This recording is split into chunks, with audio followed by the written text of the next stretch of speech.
Hi everyone, welcome to today's webinar, Nail Search Engine Optimization. We are excited to bring you part 2 today of this 5-part webinar series where we're really going to focus in on SEO and how to attract consumers through search. So today, before we get started, I just want to go over the webinar features really quickly in case it's your first time joining us. Today you're going to be seeing the slides for the presentation in the largest of the widgets, or the big rectangle that's probably in the central part of your screen. So in there, if you want to, you can take the bottom right corner and tug at it with your mouse, make that a little bit larger if you want to see the slides with a little bit more detail, or just get them to be bigger for you. Over on the left-hand side, we've got a couple of widgets I'm going to call out. One is the resource widget, and in there we've got a couple great guides. We've got a good case study, our guide on 10 steps to getting found with Google, and then also if you want to pre-register for the part 3 of our webinar series, you can do so right in there. And if you weren't able to make it part 1, you can grab the recording out of there too. Lastly, we have our Q&A widget. My colleagues are going to be in there and standing by, so if you have any questions you want to write down, we'll answer them for you during the webinar. And then again, following the webinar, we'll have a little bit more time for Q&A as well. So without further ado, we're going to go ahead and get started today. Before really digging into the presentation and all of the details today, I wanted to really quickly introduce myself in case you haven't attended a webinar with us before. I've been doing these for a little while now, but if this is your first time joining us, welcome. And my name's Cameron. I'm one of the digital marketing consultants here at Active. And what's really cool about my job, what I love about my position, is that I don't have to do any marketing for Active as a company at all. I, and along with my team, we get to devote our time entirely to consulting with you and advising you on best practices for your business and giving you ideas and tips on a number of marketing areas, from search engine optimization to consumer outreach, social media, advertising. We really can run the entire gamut. As you can see here, I'm also a mom. I've got 3 busy little kids, and everyone in my family is happier when the kids are busy. Mama stays more sane that way. So I find what you do to be really important and valuable, and then also I'm probably one of your primary consumers, because I think most of us in this space are looking to attract moms and find out more about what they think. So continuing on this thread of understanding your consumers, in the first webinar, we introduced this concept of the bucket, or having a leaky bucket, your bucket being your overall marketing strategy. And here, my team and I, we find there's about 3 different areas, and people tend to focus on maybe one of these areas more than others. So the first one is inbound versus outbound. We have a lot of customers who really are looking to their outbound strategy, in other words, pushing content out to people who are potential consumers, as opposed to really taking their inbound customers, people who are already either trying to find them or who have already found them in the past, and working on those customers and building and nurturing those relationships. The other thing that we tend to see more focus on is paid search versus organic search. And really we're going to be digging into that most today and finding out more about why organic search is so important and how to really boost your rankings with organic. And then lastly, we see a lot of people who are focusing really on new customer acquisition, when we want to also be focusing on existing customers and making sure that we are nurturing those relationships too, because those people, those existing customers, getting them to be our advocates, getting them to proselytize for us and tell other people about them is really the gateway and one of the biggest keys that we have to building a solid marketing strategy. So with that in mind, let's go over some of the numbers and statistics just really quickly that I covered in the first webinar, just in case you weren't able to join us for that. In the first part of the webinar series that we did, we introduced a lot of data, and it's all original research that we've done, and it's based upon a survey we did of over 1,000 parents all across the country, and we asked them how it is that they find programs and activities, what influences them when it comes to deciding which programs and activities we want to join, and the results are really, really interesting. There's a lot of fantastic takeaways here for us as small business owners and people who run camps and programs. So the first thing that we'll notice here is when we ask parents how they generally hear about programs and activities, really you see the various forms of word of mouth and hearing about it from your child are the most prominent. So school being really key among all age groups, second to word of mouth and their children telling them about it, especially for the younger parents, having a child tell them about activities was a really prominent way to find out about them. But what I think is interesting if you're looking at this chart is that the fourth most influential thing was doing online search. And more parents across the age groups cited that online search was significant for them in finding camps and activities more so than advertising and direct mail. And so basically advertising that you put out. So that's where we were talking about finding that balance of attracting and promoting to inbound customers and using your existing customers as a way to really leverage your programs. Another question that we asked of parents was what types of activities, so which of the following have they done to research or learn more about camps and activities for their kids? And of the three things that parents do most often, they are asking a friend and then talking to teachers, coaches, and youth leaders. So again, looking for influencers or people that they think are influential or thought leaders as far as child development goes and asking them about it. Then the third thing, of course, is online search. So of these three top activities, the only one that really is directly in your control, that you have any direct influence over, is that online search component. And that's why we think it's so important that you really nail search engine optimization. So what is search engine optimization really quickly? If you're not familiar with the term or the concept, search engine optimization, or SEO as we're going to call it for short, is that process, and it's a constant one, of making sure that your web page, that your online presence is optimized for people to be able to find you. And there are so many things that go into search engine optimization. Today we're really going to distill it down into some of the most essential elements that we think that you should be hitting on and nailing in order to try to improve your chances of people being able to find you through online search on the web. So with SEO, there are a lot of human components to looking at and evaluating a website, but there are also some very technical, sort of bot-driven ones as well, because in search engine optimization, in search, the bots are what go out and scrape the web and pull back that data. They're also sometimes called spiders because it's the interweb, get it? But search matters, and having some of these technical components of your site matter.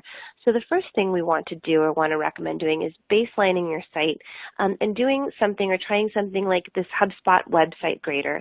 This is a free tool that you can check out online. It takes just a matter of seconds for HubSpot to run an analysis of your site. And it's going to give you some details on a variety of different technical components that do in fact have an impact on search. So it's going to rank things like your page speed, your page size. It'll tell you the efficiency of your page. And again, this matters not just to searchers because nobody likes a slow web page, but it also matters to the search bots as well. So there are some things that we definitely want to have dialed in and worked through in order to help us rank better on the website. What's great about HubSpot too is that it breaks down each component and it will tell you some of the things, the actions and steps you can take to improve your page. In addition to the HubSpot tool, you'll probably want to also take a look at some of the tools that Google offers. Google is still the dominant search engine on the internet. In fact, with most of our clients, we find that about 60% of their traffic, if not more, comes directly from Google searches. It's always far greater than what we see from social channels, from other browsers such as Yahoo or Bing, and then also from advertising. So Google tends to play a prominent role, and they're who we really pay attention to when we're offering advice on search engine optimization. A lot of the other search engines tend to take their lead off of Google, so we look at and utilize a lot of their tools. One of them is called Page Speed Insights. So Page Speed Insights, similar to HubSpot, will give you some details about your page, what you can do to optimize and fix it. But Google also has a mobile component. So if you Google, just type in Google mobile optimization, you will come up with Google's mobile rating tool, and they will tell you basically, it'll give you a pass or fail and tell you if your site is optimized or not. And since we have more than half of web traffic now utilizing mobile devices, it's really important that your site performs well on mobile and is very mobile friendly. And I don't just mean that people are able to look at your site on mobile and pinch and zoom. That experience can be really frustrating and cause more people to bounce. So take a look at your Google Analytics. Take a look at your performance in mobile versus desktop as well, and see if you are performing equally well with desktop as you are with mobile. Now, we don't expect people always to transact at the same rate on mobile devices as they do on desktop. There's just still a greater preponderance toward completing those registrations and those transactions on desktop, even though we see about or over 30% on average of the transactions with our customers coming in through mobile. But you want to look for other things. You want to make sure that the bounce rate is similar. You want to make sure that the time on the site that people are spending on the site is fairly similar. And so making sure some of those outcomes are pretty equal. The other thing that you want to do, and this benefits both searchers and those little search bots that I was telling you about, the spiders, is you want to make sure that your on-page factors are fully optimized. So what do I mean by that? When people do a search, the first thing that they see that pops up is the title of your website. So you want to make sure that that title is optimized, that it is descriptive, that it repeats your brand name, and also that it tells them something about what's going to be on that page. The bots and humans use the title to make decisions about whether or not to visit that page. Also important, and this is probably more for bots than for humans, but the URLs can also be really memorable or will, again, reiterate some of those search terms. So when I look at people's URLs, I see a lot of times there's ID numbers in there or lots of text that's all run together. And what we want to see is keywords in that URL separated by dashes. So again, if you've got a page just for summer camps, you want to have it, your domain name /summer-camps. If you've got separate pages for different age groups or different activity types, more is the better. The more you can get really specific with your site content and create pages that are unique to each camp type or an age group, it's going to help and aid you in that search process.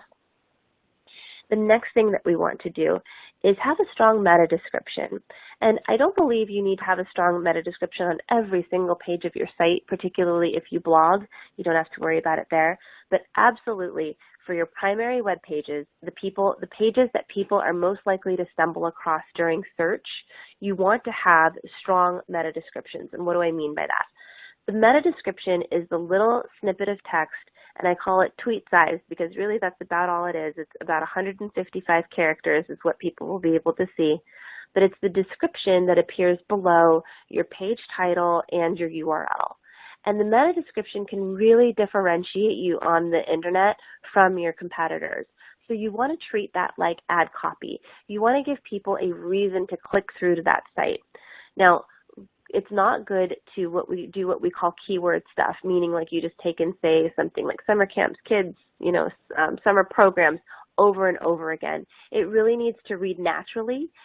Google doesn't care how many keywords you put in the meta description. It does care about click-through rate though. And the best way to get click-through rate is to write for humans. And again, make it sound appealing, highlight some of your best features, and you can include things in there too, like locations, the ages of the kids that you serve, and then of course what it is that your primary business offering or strength, be that tennis lessons or basketball camp, cheerleading, day camps, whatever it is that you're doing, make sure to get that in there as well.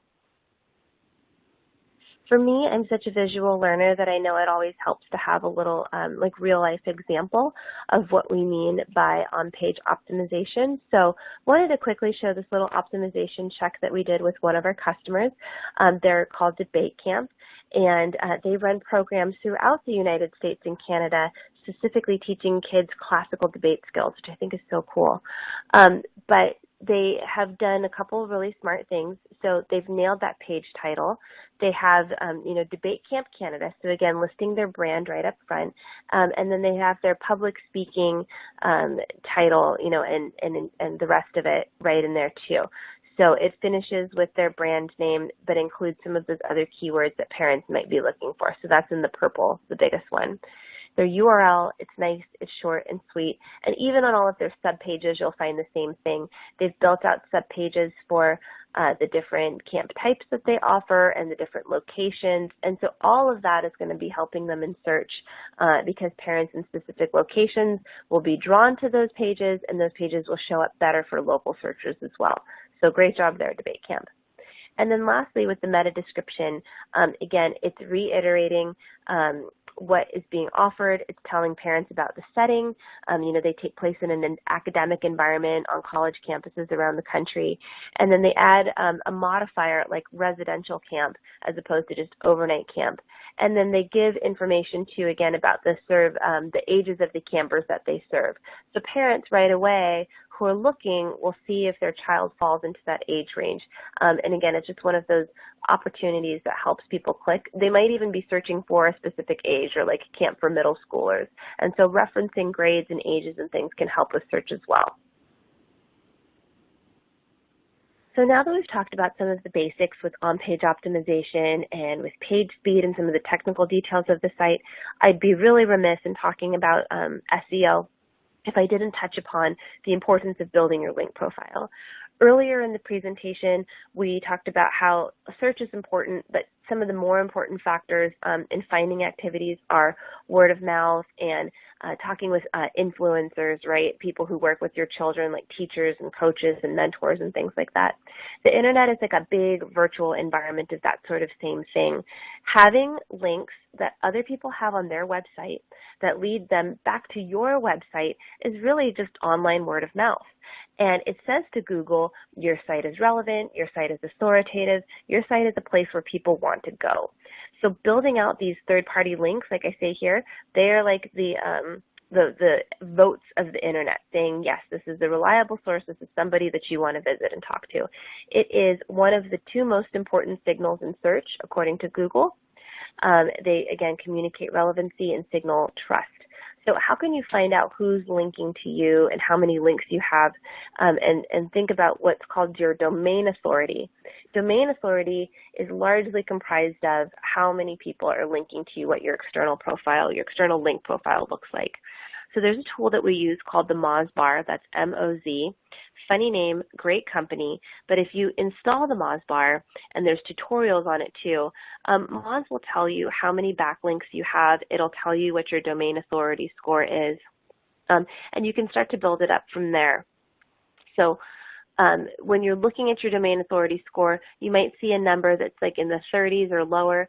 30 is actually generally a good score, and that's 30 out of like 100. But you have to recognize that only the biggest sites on the internet, like CNN and Facebook, have scores of 100 in terms of their domain authority. These are places that literally have millions, if not billions, of links littered around the internet.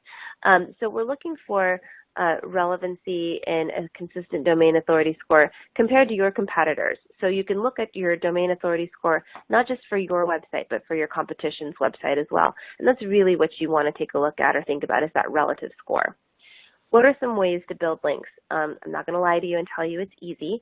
It definitely takes some time and investment, but directories can help. So if you've been propositioned by some of those directories before, take a look and see what their cost is, and then definitely also look into your analytics. Make sure that they are indeed serving you back not just site traffic, but also conversions. Local publications, so blogs, newsletters. I love parent sites such as Parent Map and Red Tricycle. Those tend to show up really highly. But then also think about in your community who it is that might give you a link. So if you host camps and programs at schools or other places that are in your area, local vendors even that you partner with who maybe serve lunches to your kids or even do your t-shirts, things like that. Think about business partners that you might be able to connect with. All of those types of things can help build your link profile. Okay, and that brings us to the close of today's webinar. I always like to keep these things short and snappy because I know how valuable your time is. But please pre-register while you're here for our next webinar on boosting your localization. It's such a good topic and a really interesting one too. So we're going to talk about, again, sort of related to online search, getting found locally and how you can emphasize your local presence. Also, don't forget to download the workshop resources. That 10 Tips to Getting Found in Google is a great guide that goes over a lot of the same elements that I was talking about today. So we hope you'll join us next time. And we have one last question for you. So before you leave, let us know if you're interested in learning more about ActiveCamp and Class Manager software.